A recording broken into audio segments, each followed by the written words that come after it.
What's up? This is Kevin Romar. I'm here to answer your questions that you commented on Instagram and YouTube. Yeah.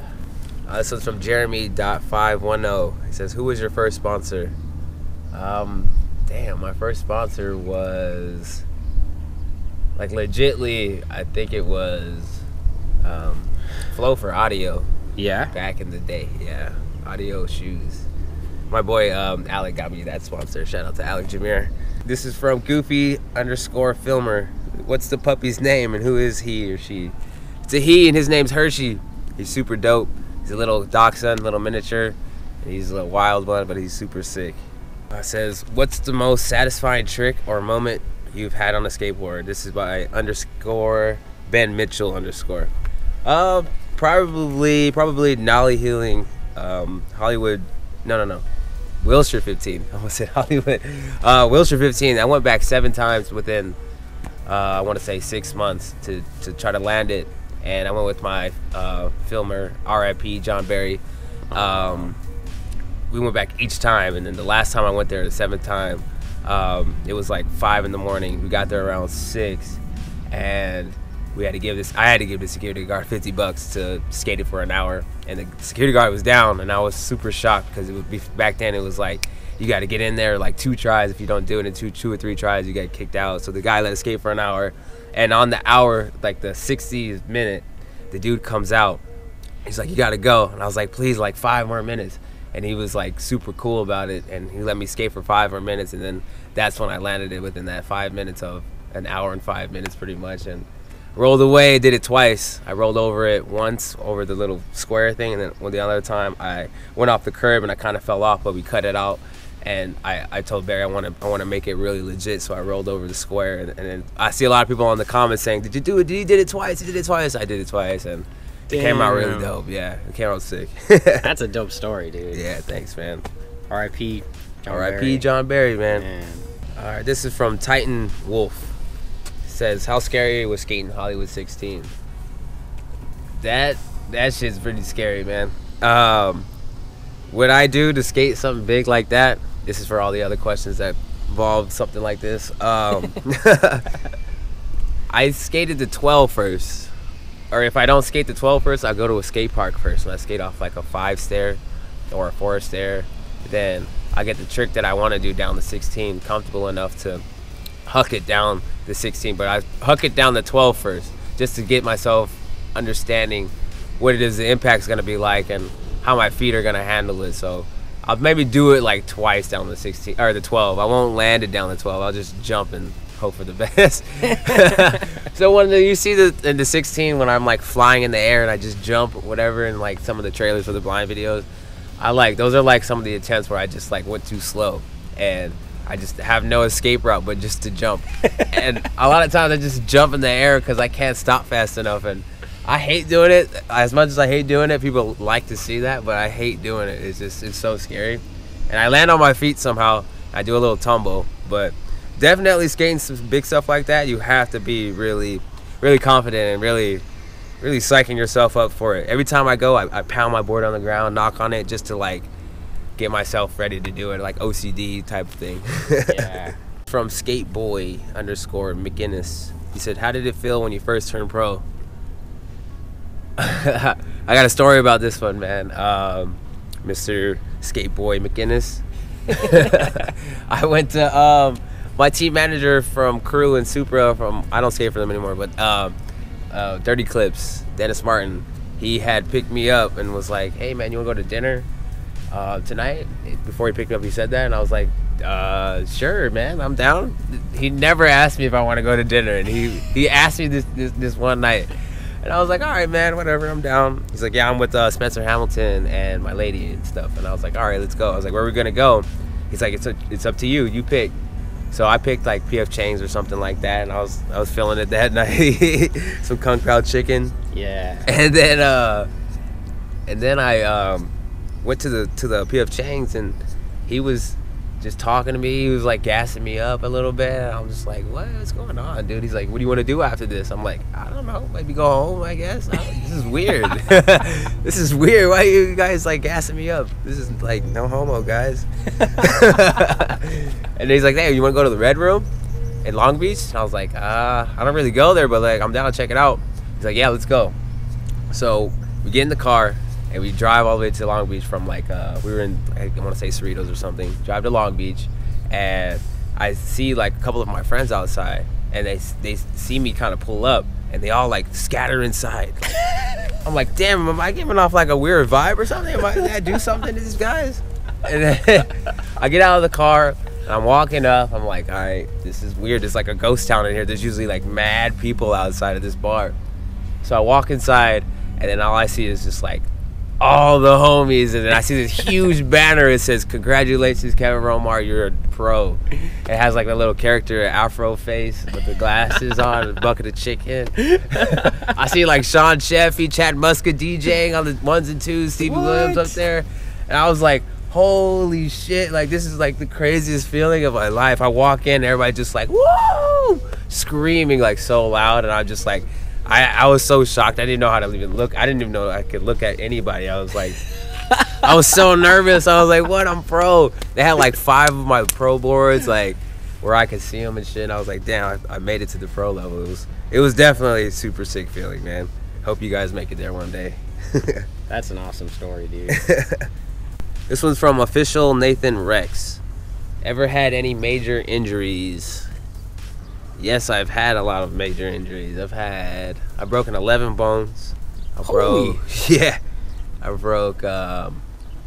my wrist 6 times, broke my ankle, broke a collarbone, and I broke 4 places in my face. And the ones that I broke in my face, I wasn't even skateboarding. My first trip, I used to skate for Mata Clothing, and we went to Florida, and I was supposed to go to Amsterdam the next day, and we were just stopping over there just for the layover, I guess.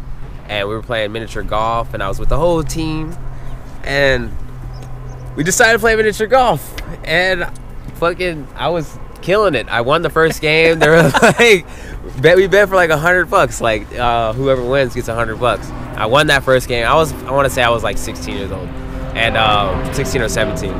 And so we were playing miniature golf. I win. They're like, no, we're not gonna pay you. We need you to play again. And I was like, no, dude, just pay up, man. I'm like the little guy on the team. They're like, come on, like just pay up. They're like, nope, you gotta play again. So knowing me, I'm like, all right, let's play. I'm down. So we get to playing. I'm losing, but at the end of the game, I make a hole-in-one. I make the hole-in-one, and I'm so excited. I'm like, yeah, I'm the only one that made a hole-in-one. So I go to return my golf club. I'm just so excited. It's kind of drizzling outside. So I go, take my golf club. There's like a 6-tier right there, and it's kind of like a puddle at the bottom. And I didn't see it, but I was like so excited. I jumped off the stairs, did like a 180. And as soon as I hit the ground, there's a puddle there. I slipped underneath my feet, landed on my face. And the next thing you know, I'm just like in shock. I don't know what's going on. And everybody was like, they saw me fall. They're like, oh my gosh. Like James Brockman and Jacob Walder and Scott Kane, they all came over to me.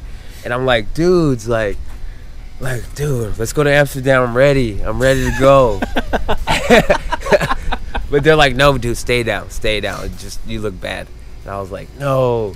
And I guess like I had to go to, well, I was like so much in shock that I had to go to the hospital that night, get surgery.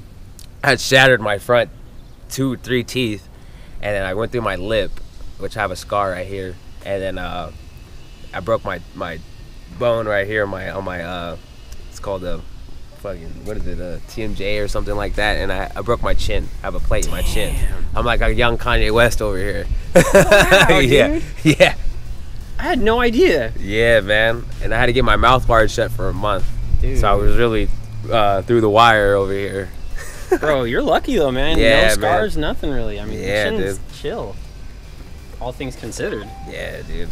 It was definitely freaking crazy, man. That was like, I was going through that for like 6 years. Like getting everything fixed and stuff like that. 6 years? Yeah, 6 years. Wow. Yeah, it was nuts.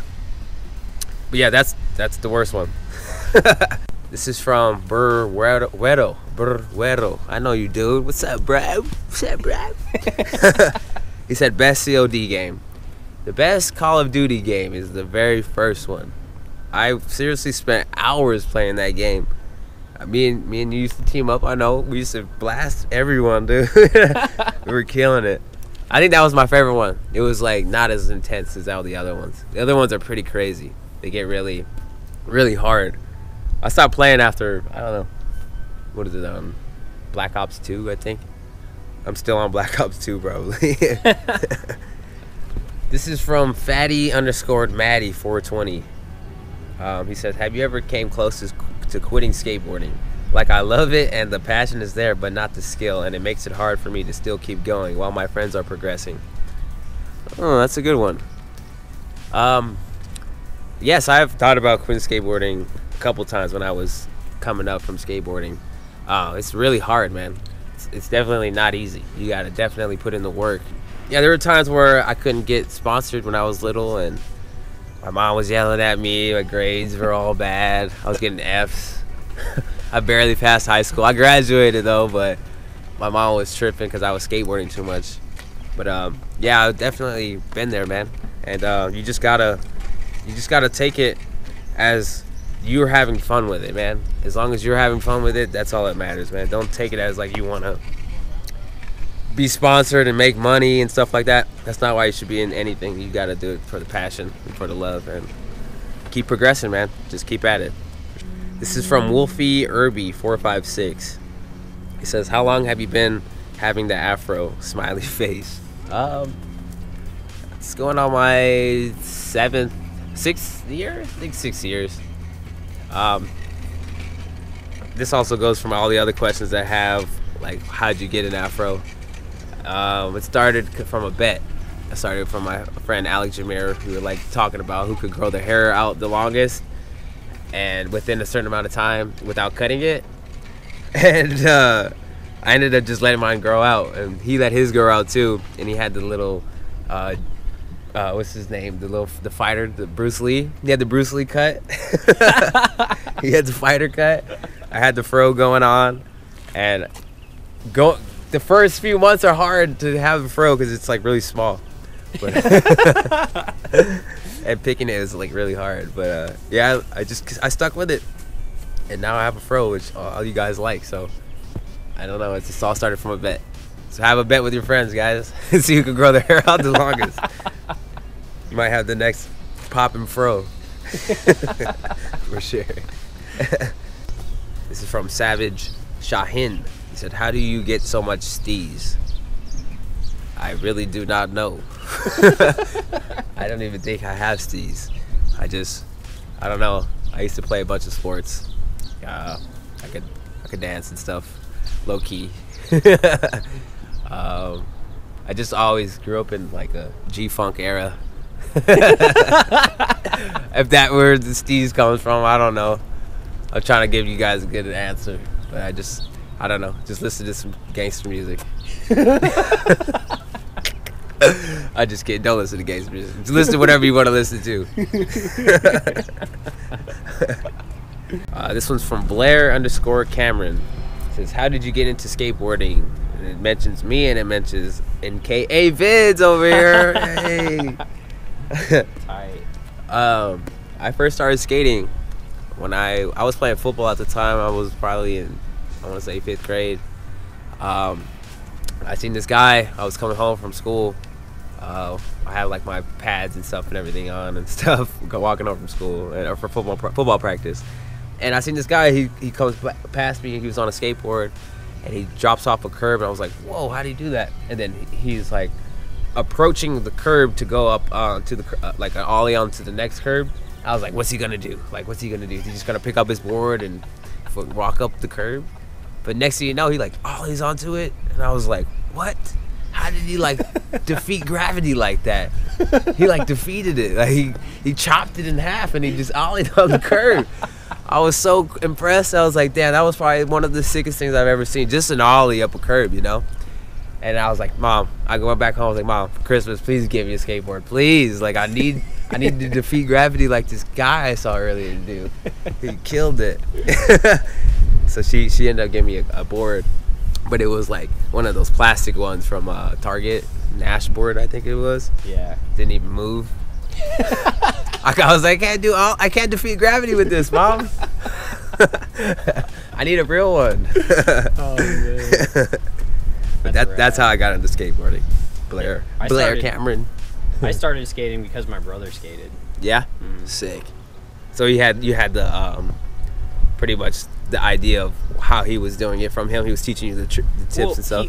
I just saw him skating and it looked fun. So every now and then I would just jump on the board and try and fuck around. Yeah, and I got hooked. Sick. You know, after I learned a front 180, I was just like, damn, I was so addicted. Yeah, you know? dude, so addicting. The first part of skateboarding is so addicting, man. You just have to learn. You have to. I spent like hours. I used to go on the computer back when AOL dial-up was around, waiting forever to get onto Internet Explorer. I used to type in on Yahoo. I used to type in how to do a kickflip, and I go to the images section and I print up, like, it was like a sequence of like a guy doing a kickflip, and it told you the instructions. I sat in my garage, my apartment, my condo of my mom, for hours, just like reading it, like how to kickflip. How do I do this? It said step 1, glide your foot up, and then move it across the board, flick it. And I was like, how do I flick it? My feet don't go together right. I think it took me like 7 months to learn how to kickflip. Dude, it took me a long time too. Seriously, spent hours, man. Once I learned how to kickflip, though, everything else was a little bit easier. Yeah. Ollie and the kickflip is definitely something that you have to, I think, finesse right to be able to move on. Start unlocking everything. Yeah, unlock the cheat codes. Straight Kickflip. This is from Abiolicious on YouTube. He says, what are your favorite video parts? I want to say one of them is Mark Appleyard from the Sorry video. I forgot the name of the song that he used, but I remembered in my head. It's like every me and every you. But that song was tight. It went so good with his part. Perfect. It was, dude. Yeah, that's one of the legendary video parts that I like. Evan Hernandez and In Bloom when he was a little kid. That was definitely one of my favorite video parts. Every Andrew Reynolds part is my favorite part. Brian Herman. I'm a fan of Nick Trapasso. His parts are really steezy. Antoine Dixon, of course. P-Rod, of course, too. Paul. In Bloom. Freaking In Bloom. Nike videos. What's the other P-Rod videos that are back in the day? The Logic P-Rod. Oh, yeah. Throwback P-Rod when he was little baby. You guys don't know about Logic videos, huh? You guys gotta have to look that one up. Yeah, that part's the shit. Yeah. City Stars, Paul Rodriguez. Little Michael Jackson. Straight up. That part is probably one of my. I think that's probably my favorite Paul Rodriguez part. Is the City Stars one? Yeah. Yeah. Furby. I just like all the video parts that have style in them. This is from Ivan Garcia on YouTube. He has 2 questions. He says, the Dog Pound or Wu-Tang? Personally, I like them both, but I want to go with DPG because I grew up in Long Beach, and I always used to just bump the shit out of Dog Pound all day, every day. I know those songs by heart, everyone. But Wu-Tang, still, I love Wu-Tang. It's classic. Classic hip-hop right there. Classic hip-hop is the best hip-hop. Yeah, that's for sure. I don't think I can pick between those. Yeah. It's pretty hard. That's a tough one. Good question, Ivan. That's a really good one. But the second one, he says, best ice cream skate team moment you were on. Oh, man. Ice cream was tight back in the day, man. For all you guys that used to follow ice cream. I never officially made it on the team, but I was flowing. I was almost there, but then I ended up going to, I ended up riding for Supra, or, no, what did I used to ride? Was it S? Or S. I ended up riding for S. Crazy story about S too, though, but that might have to be for later. Yeah, ice cream though. Jacob Walder, that guy is the funniest dude ever. Hanging out with him is the best ice cream team moment ever. He just has jokes for days. He's just a little munchkin, dude. Order the cookies, nigga. Order the cookies, nigga. TK. I love TK too. Royan, I want to say Liu, Liu. He says, Tell us the story that how you got on blind and then later became their pro. Well, I told you the story of how I became pro, but I'll tell you the story of how I got on blind. I used to skate for Chocolate back in the, before I skated for blind, and I was skating Wallenberg, and I was trying to nollie 360, the big four, and I was getting really close, and I didn't land it, but that got me enough credibility from even sticking it for sponsors to get notice of me back when I was trying to get sponsored by, trying to get on Chocolate at the time. So it wasn't working out between me and Chocolate at the time, and I hit up Jared Lucas from Bones, and I was like, hey, I'm really interested in riding for blind. I think it's a really dope company. The What If video had just come out, and I was like, I really liked it, enjoyed that video. Could you try to give my tape to Bill Weiss over at Blind? And so he did, and the next day, Bill Weiss gave me an email right back saying, hey man, he's trying to get on Blind. And I was like, dude, I'm down, man, like super down. He's like, all right, let me get back to you. And then like within 2 hours, he got back to me, and pretty much I was on the team right after that. He's like, can you meet up at Dwindle and shoot a photo for you being Am? And it just took off so fast within like 2 days. And I was like, wow, I'm down. And so ever since then, I've been on Blind, and it's been really good. It's been good times. They make some really dope graphics, and they're killing it right now. Greatest memory with Charlie Ford. R.I.P. Charlie Ford, another one of a good homie of mine. We were skating this gap one day. My friend Derek Wilson had just got his new Benz. He was riding. He like got Charlie Ford into the passenger seat. They were having a good time. I met him over at the spot, and Charlie was like super amped to like skate with me again and like meet up with me. And we were skating the gap, and me and him both got our tricks off this gap in Brea, and he was just like so inspirational, man. He always talked about like wanting to be the best he can, but being around motivational people and trying to succeed at what he wanted to do.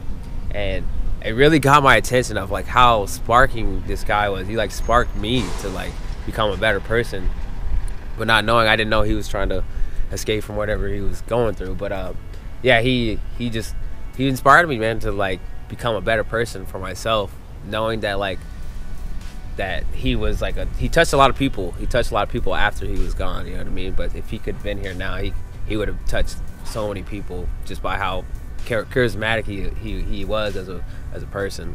So every moment that I've had with him was definitely a motivational memory for sure. It's trippy thinking about, like, you know, like I felt like I knew him forever. Yeah, right? He was like that type of guy. So funny and stuff. He always had jokes, and he's down for the cause, man. Anybody had trouble, he was like he's always there. He was.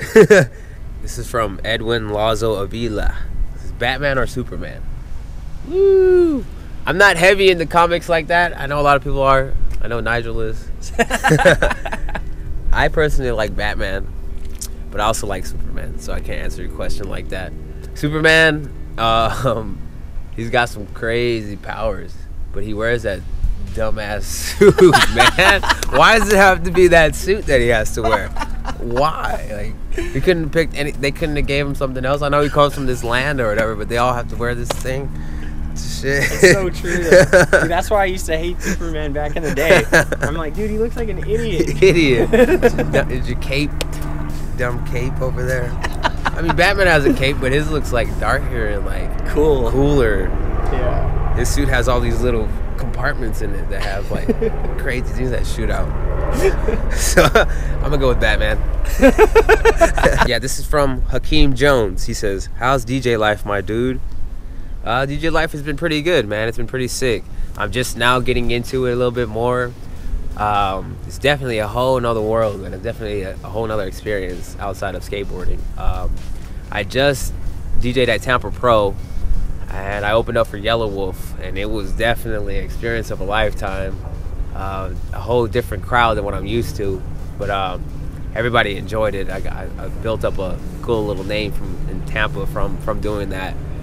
And I just been DJing. I used to DJ at this bar called Black Bar in Hollywood. I've done a couple clubs, and just I don't know. I just taking it as it is, just step by step, and it's been pretty fun on the way, the journey of that. From Charlie McEvoy, he says, "Where did you grow up skating?"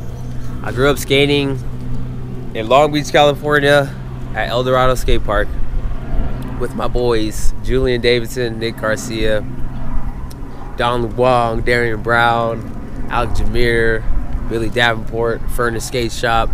But then I also grew up skating in Cypress, California. So that's why when you see, when I skate contests or whatever, it says Cypress or Long Beach, because I grew up skating in both. So I can't separate myself from both of them. I claim both of them, you know what I'm saying? No, I'm from both of them, but that's where I grew up skating. This is from Miguel Silva. Since when you and Chris Jocelyn are friends? We've been friends for a long time, dude. Chris, I grew up skating with Chris, but not skating with him every day kind of thing. I used to go to the skate park in Cerritos, and he used to be there all the time. Little Chris Jocelyn, that you guys don't know about, little helmet Chris Jocelyn. Every time I used to go to the skate park, he might have been like, I want to say 10 years old, 11. He used to go up to me, "Kevin, look what new trick I learned. Look at the new trick I learned. Look at me. Look at this trick. Look at this trick." Every time, dude, he's go to the park. But he was ripping when he was like 11 years old. I was like, this kid is like definitely a future of something. But I didn't know it until like a couple years ago, where I was like, he started to like actually pursue what he was trying to do like really a lot. And I was like, dude, like I gotta get this guy hooked up. So I tried to get him hooked up with a bunch of other people, and which led to him getting on Plan B and a lot of his other sponsors that he has right now. But I saw the future in him early. I knew it. I knew he was gonna take over the world, and he's taking it over right now. Shout out Chris, man. That's my dude. He just got married. Congrats on that. I DJ'd his reception. That's so rad. Yeah. He just turned 20. Damn, he's so young. Wow. This is from Heno Zinger. He said, "Where did the name the Romar spin come from?" I don't know. A couple of my friends would just say it, and then a couple of like the magazine people would blast it out as the Romar spin. So I guess that's what stuck. I don't know. I like the tricks that like people don't do, that like are somewhat easier, but somewhat like just awkward.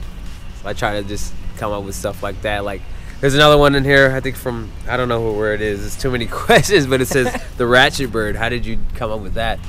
Like, I don't know either, man. It just somehow those type of tricks work out that way.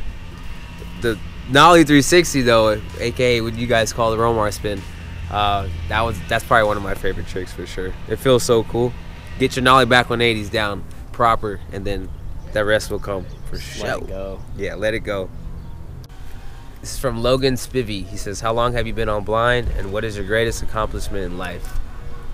I've been on blind for, let's see, 6 years, and the greatest accomplishment in life, I want to say, is to still be here, man. I started as a little kid, skating in the streets, skating to skate parks, bringing the lunch to skate parks, trying to become a pro skater, man. And now I'm able to live on my own, and I bought a new car, I bought a Benz, and to be able to do all that, dude, from skateboarding is definitely a huge accomplishment. It's probably the best and biggest accomplishment of my life. Whoa, show. So Mitch Herode, he says, "Future or Kevin Gates?" I'm gonna have to go with Future. I like Future's. Some of Future's music's dope. Some of it's tight. Kevin Gates, some of his shit's tight too, but Future's got the jams right now. I've known about him back in the Gucci Goo Wop days. Brr. Brr. Free Goo Wop. But yeah, Mitch, Future, all day. This is from Little Ren 3. He says, "Who or what inspired you to become the person you are today in skating?" There's a lot of people, actually. I grew up skating with a lot of legendary people that I think are legends. I grew up skating with Scott Kane, Jason Jones, Evan Hernandez, Terry Kennedy. Then I started skating, when I got sponsored, I started skating with like Stevie Williams and Chad Muska. and then started skating with a Ray Barbie and all kinds of different personalities, which kind of like transformed me into the person that I am today, man. And without those type of people being around, like people that you surround yourself with better people and motivational people, the better your mindset will be and your skateboarding will be. So you just gotta do that, man. And those are the people that really inspired me, man. Being around successful people really inspired me too. So thanks for checking out my Q&A. I try to answer as many questions as I could, and hope you guys have a good day. Peace.